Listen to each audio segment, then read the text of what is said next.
Assalamualaikum warahmatullahi wabarakatuh.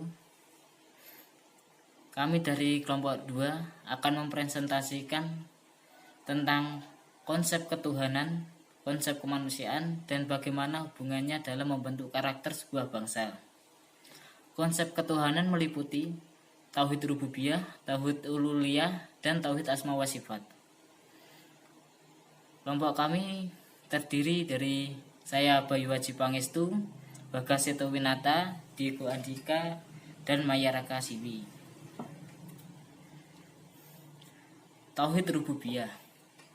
Tauhid rububiyah adalah suatu kepercayaan bahwa yang menciptakan alam dunia beserta isinya ini hanyalah Allah sendiri tanpa bantuan siapapun.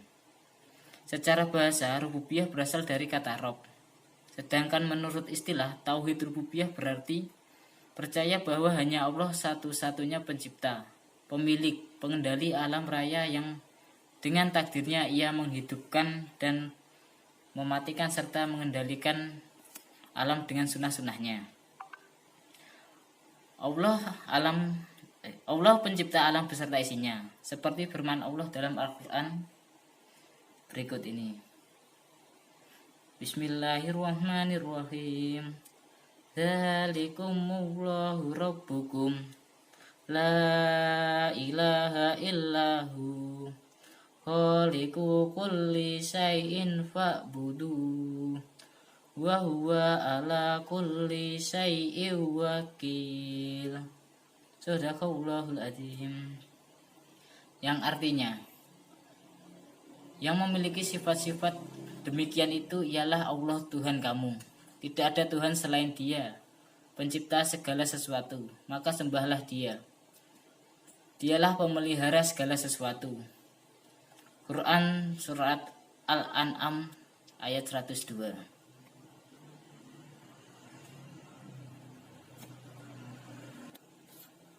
Jadi dapat disimpulkan bahwasanya kata rububiyah meyakini bahwa Allah Subhanahu wa taala sebagai Tuhan satu-satunya yang menguasai dan mengurus serta mengatur alam semesta. Tauhid rububiyah akan rusak apabila kita mengakui bahwa yang mengurus alam ini ada dua Tuhan atau lebih. Yang selanjutnya tauhid uluhiyah. Tauhid uluhiyah adalah mengiktikadkan bahwa Allah sendirilah yang berhak disembah dan berhak dituju oleh semua hambanya. Kata uluhiyah berasal dari kata Allah, ya'lahu, ilaha, uluhah, yang bermakna menyembah dengan disertai rasa cinta dan pengagungan.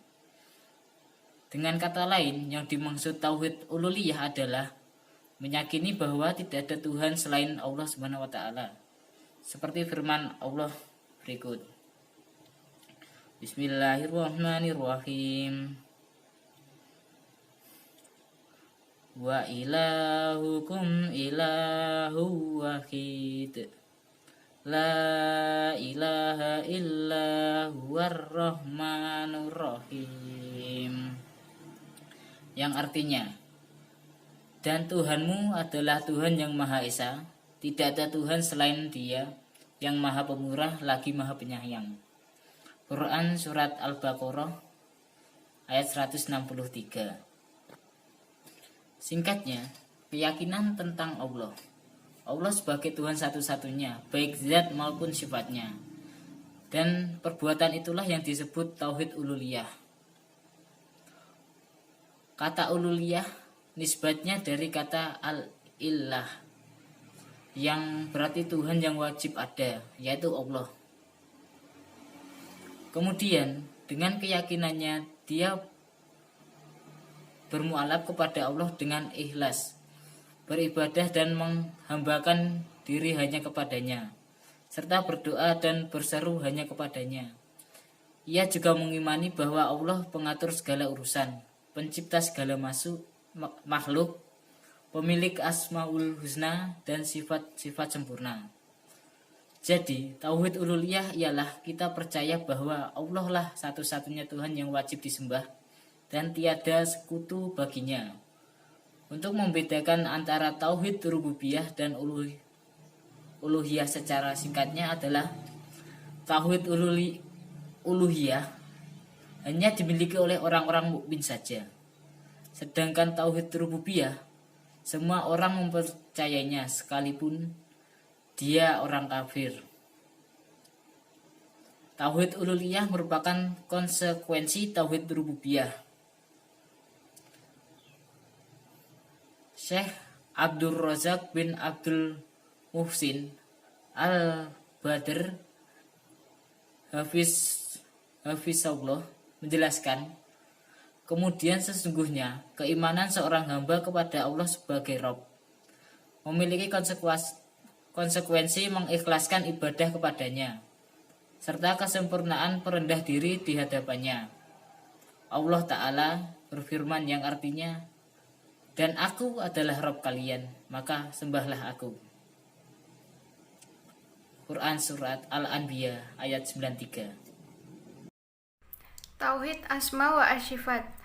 Manhaj Ahlussunnah wal Jamaah dalam bab asma dan sifat-sifat Allah adalah mensifatkan Allah dengan sifat-sifat yang telah ditetapkannya untuk dirinya atau yang telah ditetapkan oleh Rasulullah SAW.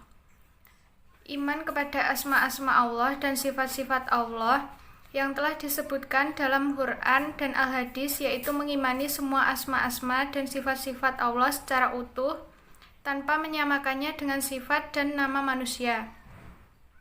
Allah berfirman, ya'lamu ma baina aydihim wa ma khalfahum wa la yuhituna bihi ilma, yang artinya Dia mengetahui apa yang ada di hadapan mereka dan apa yang di belakang mereka, sedang ilmu-ilmu mereka tidak dapat meliputi ilmunya. Quran Surat Toha ayat 110. Konsep manusia. Yang pertama, konsep manusia dilihat dari tujuan yang diciptakan. Manusia diciptakan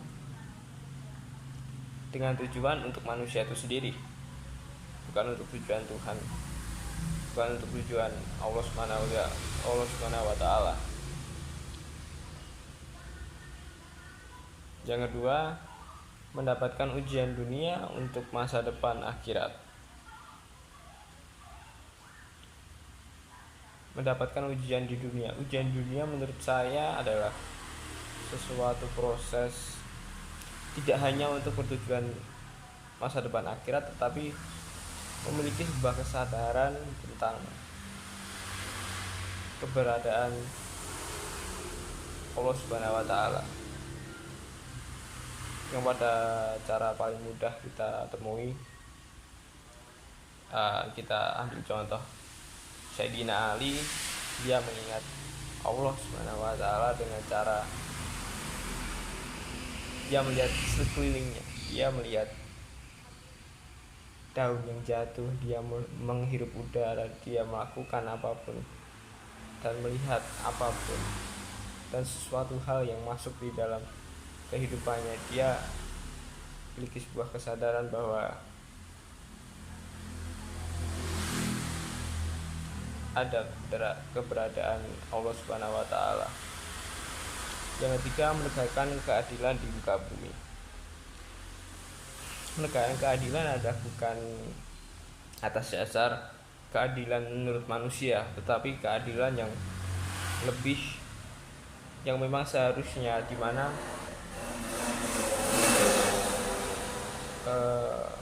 kebenaran Allah Subhanahu wa Ta'ala. Jika kita menegakkan keadilan di muka bumi dengan kebenarannya manusia, setiap manusia diciptakan berbeda-beda dan beragam, bersuku dan berbangsa-bangsa, dan pastinya setiap manusia memiliki sebuah kebenaran tersendiri di dalam dirinya, dan tidak mungkin jika menegakkan keadilan di muka bumi dengan berdasarkan kebenaran mereka.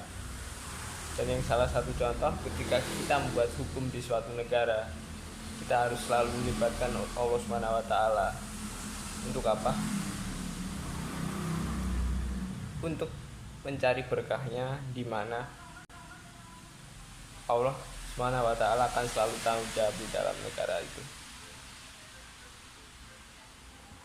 hikmah dari konsep manusia dalam Islam. Itu yang keempat. Oke, next. Hubungan dalam membentuk karakter sebuah bangsa. Pendidikan agama sebagai pelopor keilmuan memiliki potensi yang besar dalam menanggulangi degradasi karakter individu. Pribadi yang agamis akan mampu meminimalisir akibat buruk arus yang berkembang di zaman ini. Pendidikan karakter. Menurut Ramli, pendidikan karakter adalah metode pendidikan yang mempunyai makna serta esensi yang serupa dengan pendidikan moral atau pendidikan akhlak. Fenomena degradansi moral yang terjadi di tengah-tengah masyarakat ataupun di lingkungan pemerintahan semakin meningkat. Korupsi, kriminalitas, pelanggaran HAM, kekerasan pada anak, free sex atau seks bebas, narkoba dan lain sebagainya.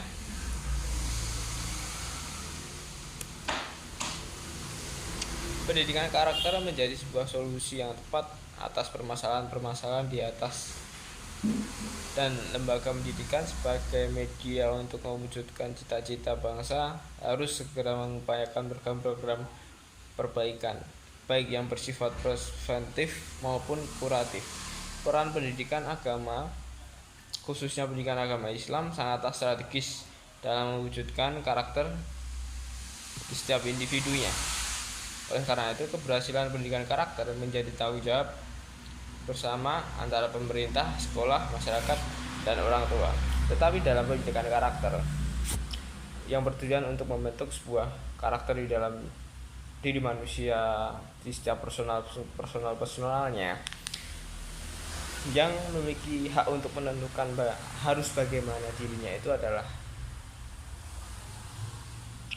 personal setiap individu itu sendiri, bukan pemerintah, sekolah, masyarakat, orang tua, dan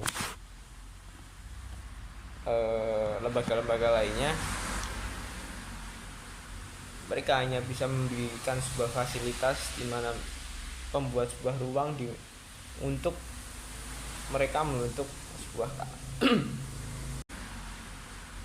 mereka hanya bisa memberikan sebuah fasilitas di mana membuat sebuah ruang untuk mereka membentuk sebuah karakter yang ada pada diri mereka. Baik, sekian dari presentasi kami. Assalamualaikum warahmatullahi wabarakatuh. Hubungan dalam membentuk sebuah karakter bangsa. Pendidikan agama sebagai pelopor keilmuan memiliki potensi yang besar dalam menanggulangi degradasi karakter individu. Pribadi yang agamis akan mampu meminimalisir akibat buruk arus yang berkembang di zaman ini. Karakter ini harus dibentuk sejak dini, baik di lingkungan keluarga maupun pendidikan formal dan non-formal. Pendidikan karakter. Menurut Ramli, pendidikan karakter adalah sebuah metode pendidikan yang mempunyai makna serta esensi yang serupa dengan pendidikan moral atau pendidikan akhlak. Sedangkan menurut Thomas Likona, pendidikan karakter merupakan komponen pendidikan dalam upaya pembentukan kepribadian yang baik pada seseorang dengan menerapkan pendidikan yang budi pekerti. Kemudian hasilnya diharapkan dapat terlihat melalui tingkah laku dari orang tersebut, seperti tingkah laku yang baik atau positif, jujur, serta bertanggung jawab, menghargai dan menghormati hak yang dimiliki orang lain, memiliki tekad untuk kerja keras, dan lain-lain. Fenomena dekadensi moral yang terjadi di tengah-tengah masyarakat ataupun di lingkungan pemerintah semakin meningkat. Korupsi, kriminalitas, pelanggaran HAM, kekerasan pada anak, free sex, narkoba, dan lain sebagainya menjadi bukti bahwa telah terjadi krisis karakteristik pada bangsa Indonesia. Pendidikan karakter menjadi sebuah solusi yang tepat atas permasalahan-permasalahan di atas, dan lembaga pendidikan sebagai media untuk mewujudkan cita-cita bangsa harus segera mengupayakan program-program perbaikan, baik yang bersifat preventif maupun kuratif. Salah satu alternatif yang dapat dilakukan dalam melakukan pendidikan karakter di lembaga pendidikan adalah mengoptimalkan pembelajaran materi pendidikan agama. Peran pendidikan agama, khususnya pendidikan agama Islam, sangat strategis dalam mewujudkan karakter individu.